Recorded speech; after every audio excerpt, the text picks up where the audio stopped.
Oh, it seems to be working.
Actually set this up.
All right, hold on. We're going to test this out.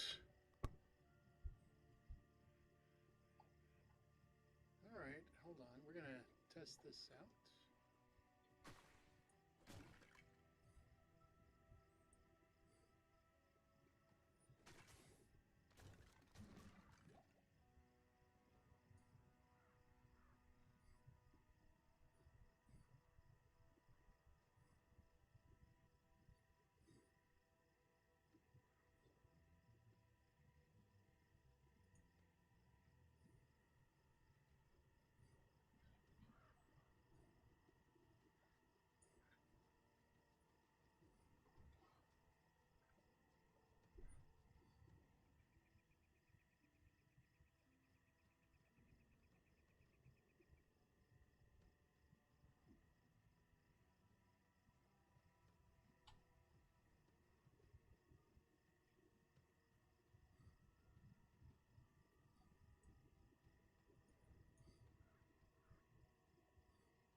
I'm just kind of testing this to see how this works. Haven't streamed on this ever.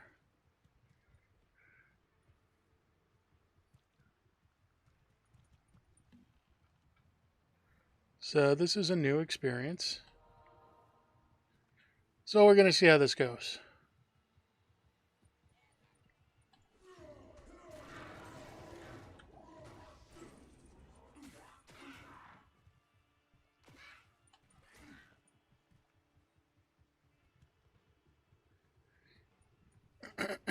It is my belief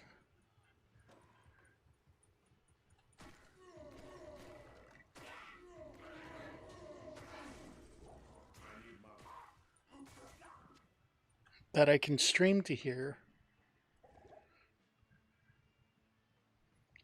and then upload the video will be available afterwards. So yes, no, I'm not changing my channel to a video game channel. I was just checking to see if the stream would work on here. I can do that with painting. So for those of you that don't know, I don't think anybody's really here, but that's fine. It's a test stream. But if you do catch this video, because I'm going to let it go up to the thing, so let's give a little bit of a channel update while we're here. For those that don't know, obviously it's been a while since I've made a video on this channel. And I mean, I've been busy with stuff, but there was a lot of things that came out. I'm no longer actively buying anything from Games Workshop because, um, for me, I don't like the FOMO or fear of missing out that they use to a large extent in their how they sell things. Plus, I understand they release they want to release a lot of product, but it's like a majority of the products that I'd be interested in buying come out in a limited edition or at in a set immediately, which I understand the purpose of releasing sets. Believe me, I'm not saying that, but you know, for instance, I do intend to pick up the Deathcore Crew when it comes out, but I'm not going to pick it up, as part of the set that they just as part of the Kill Team set because I'm going to say this right now, it's honestly kind of pricey. So I will pick it up when it is available in a much more, I want to say a much more affordable variant or variation thereof, which will be fine with me. But for now, I'm just going to, do things this way. Now, you might see on the I have some videos or some pictures to upload to the Instagram account, which, yes, I know Instagram was down yesterday, so obviously we didn't upload anything there. But I do intend to, I did a lot of organizing, and there's some new tech that I've found, which was actually good. It was a good find. And I want to go over that and discuss that with everybody. So I'm going to make a small video on that. But I think for going forward, at least for now, I'm going to do things in a little bit of a different manner than I was doing it when I was streaming on Twitch. I've retired from Twitch. They gave me their last payout, which was fine. And so anybody that is subbing to me on Twitch, I ask that you please cancel that sub. Now, you can obviously join here, I believe, or whatever, or choose to support on Patreon, or however you want. I can put some information there if you're interested in that. But to be fair, I just don't, I just don't want to deal with I just don't want to deal with Twitch anymore, to be honest. To me, the platform just seems unresponsive when issues come up. And they're really just, I mean, the community, the mini painting community is absolutely fantastic. But as far as discoverability on that platform goes, good luck. Now, I know this platform is huge, and the online portion, let's just be honest, isn't as easy to navigate right now as I would like it to be. So, we're just testing some stuff out right now. So what you're seeing is me playing Diablo 2 Resurrected. And the reason I'm playing this, because I'm also not thrilled with Blizzard. However, this was a game I pre-ordered well before any of the implications came out. And this was actually done entirely, I should say, remastered, I guess, if you will, entirely by, what's their name? I'm forgetting the name of the studio. But it'll come to me. I wasn't really planning on doing an impromptu review. But while we're here, and here we are, let's just do one for argument's sake, and then I'll talk about how this actually is going to relate to some of the things that I have coming up in the mini painting hobby and or model building hobby. So let's discuss for a moment what's going on with that. So first of all, Diablo 2 Resurrected. I really can't say enough about action RPGs. This is the style of game it's an action RPG, which is a which is a subset of RPGs that is designed to use minimal stats to mostly passively increase your character's abilities. So if I go to my character sheet here, you can see what all of this does. I have resistances, and then here is kind of the advanced stats sheet, which is anybody that's played a tabletop RPG or any sort of traditional role-playing game will recognize this. Now, why is Diablo 2 being given a remaster, let's say, a facelift, if you want? Well, this is the game. This is really the one. Now, while Diablo 1 really kind of set the foundation for the action RPG genre, there really hadn't been a game like that before it. This one really set the gold standard. Most action RPGs that came out, games like Path of Exile, specifically Path of Exile, games like Wolcen, to a lesser extent, Last Epoch, and a number of others, Titan Quest, there have been a number of them throughout the years. Even games like Borderlands, because the looter shooter is very much a 3D version of Diablo. It is a system that you pick up gear as you go along and you do things. You get rewards from quests, but at the end game you're really running for better guns, better loot, whatever. And games like Warframe and Destiny follow a looting principle similar to this. This game really kind of launched a bunch of franchises and IPs. Now,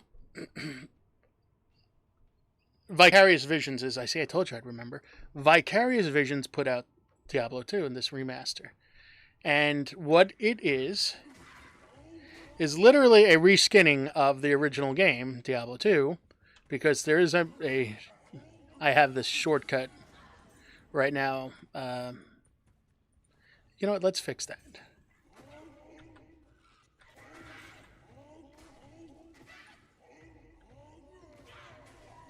Right now I'm running a shout bar for anybody wanting to know. So this game is really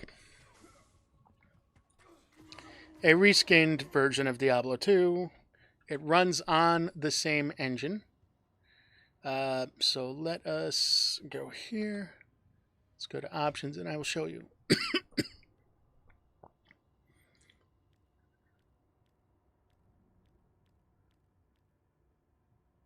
There we go. So if I hit F5, this is the original Diablo 2 as it looked back in the day.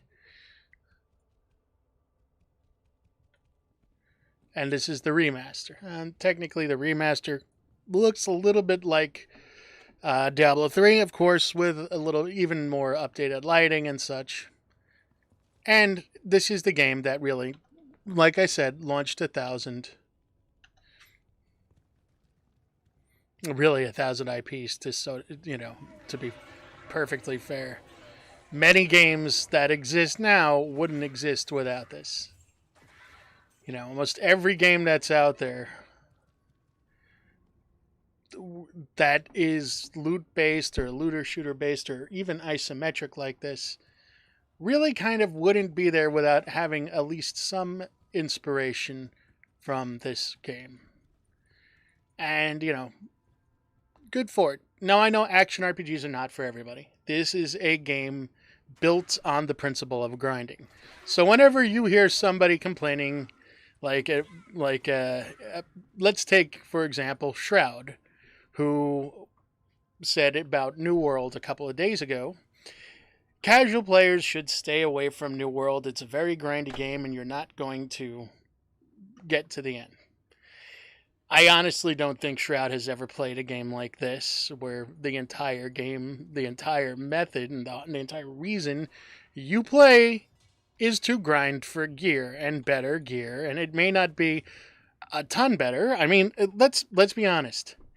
If I could re-roll another one of these, which I will, and I got a little bit of a better roll, let's say, on my enhanced damage, of course, I'm going to farm for that, and I'm going to keep doing that because it's not that it's going to make my character all of a sudden become the most amazing character in Diablo 2. It is just the nature of the beast, and anybody that plays action RPGs, looter shooters, will understand this. So let's call it what it is. Now, has this game come out? Do I consider it a perfect game? I consider the original Diablo 2 a an absolute classic, and I do really love this remaster. Now, has it been without problems? Really? When was the last game you can tell me that released without issues, that has any sort of online component? Now, of course, there were problems. There were server problems, connection issues. Some people got locked out. There was a processor issue that they didn't anticipate. Again, we're taking an old game, optimizing it for.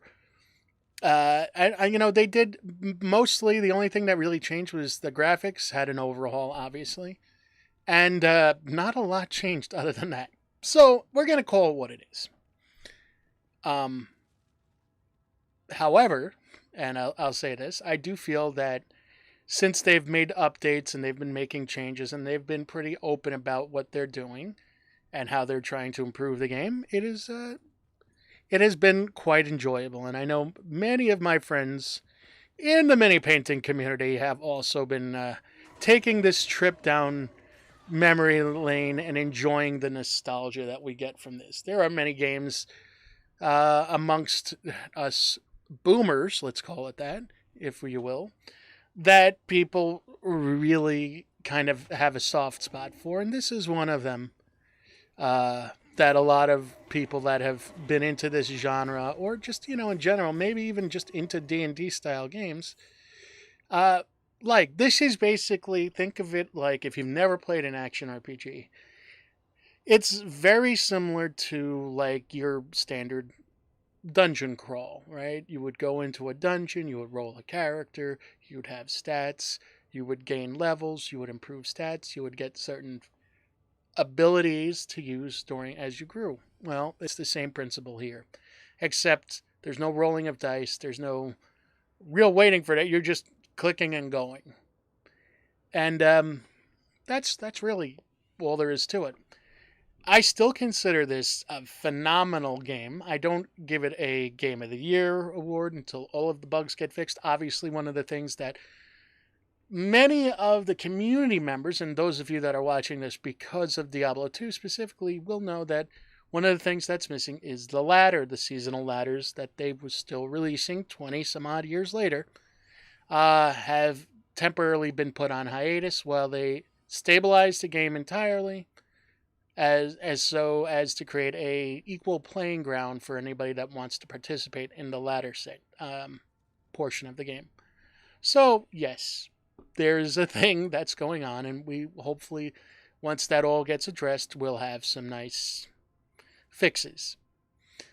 Aside from that, I would be remiss if I didn't mention the ongoing litigation that Blizzard has with both the state of California and the SEC now. The investigation being conducted by the SEC. I think largely that is a matter of personal decision. If you want to, if this is something that you enjoy, know that it was developed by Vicarious Visions and not Blizzard directly. If you have a problem giving Blizzard your money, or you feel like ActiBliz doesn't deserve your money, that's fine. Don't buy it. The director of the project head from Vicarious Visions, which has now been merged into Blizzard recently, within the last few weeks, had even stated the same. Given what's going on, it is up to everybody to decide how they want to receive this game. So, again, I think the game itself, from a play perspective, it brings me back to a point where I really just loved playing. And again, I have enjoyed playing this through again and look forward to many years playing this game going forward. That being said, I understand entirely if you don't want to spend money on this, and I don't blame anybody. So that is a personal decision, much like the same thing I said about Games Workshop. My issue with Games Workshop is different and for different reasons now, but I'll get into that in a separate video.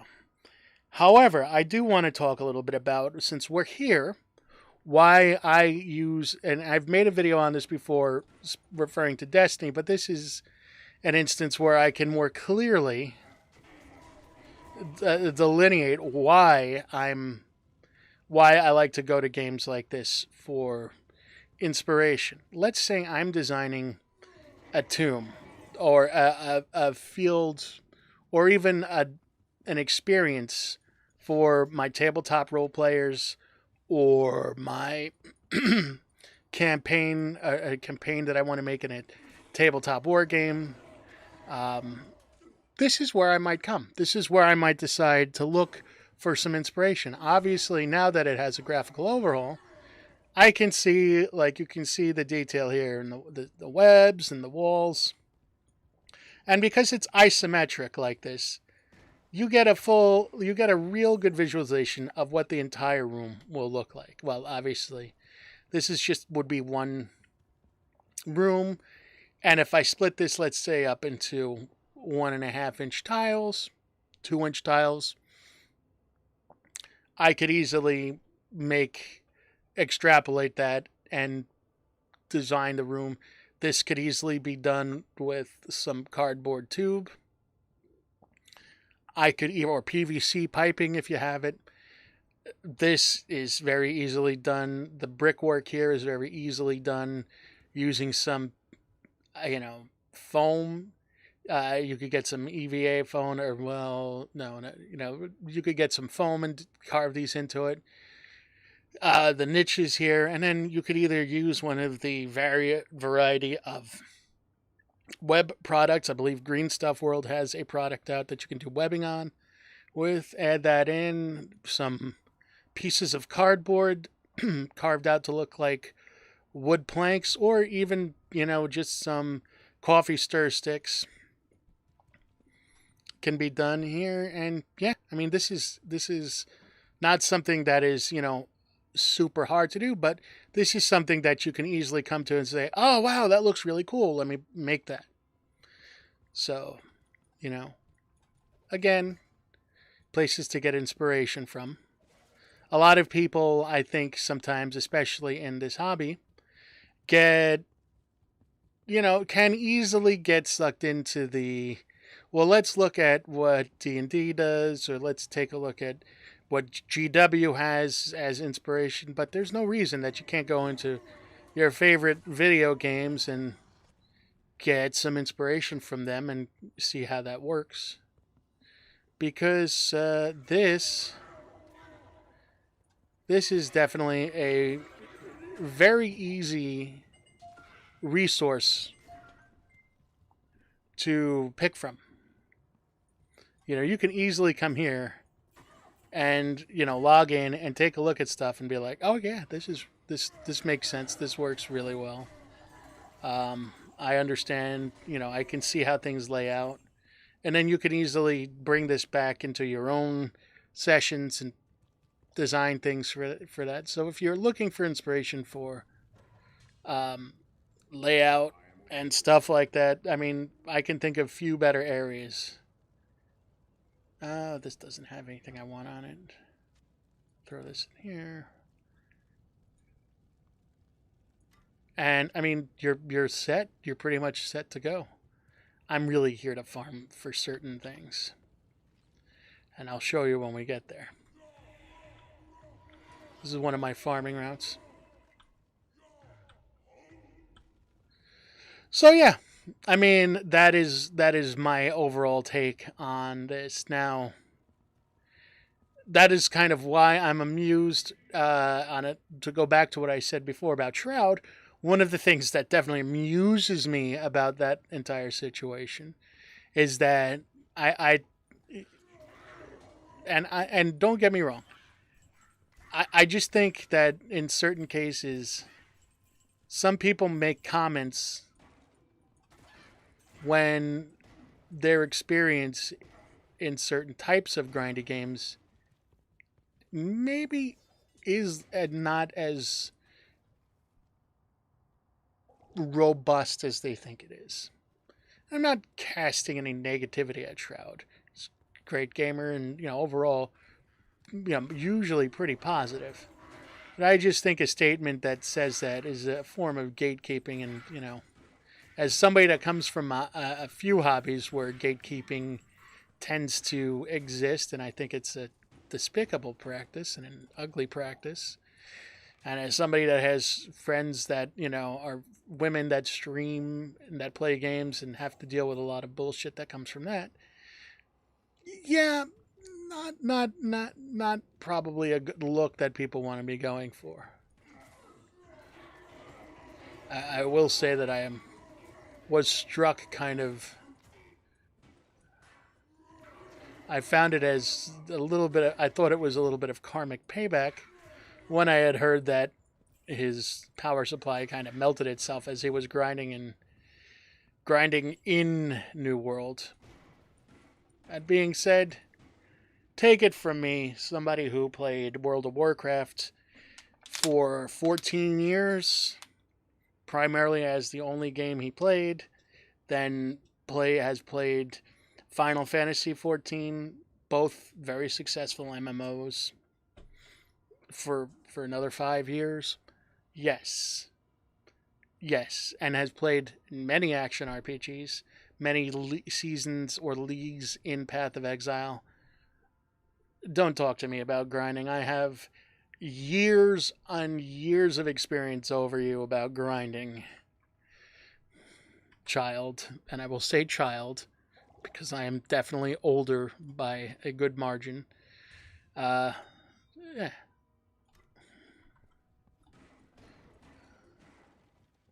Let people enjoy whatever game they want to play.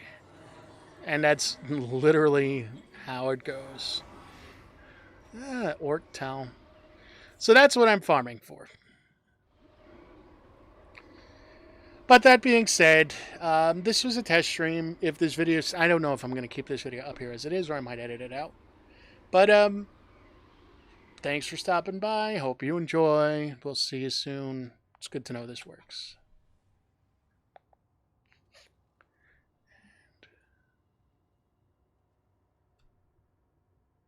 We're going to go ahead and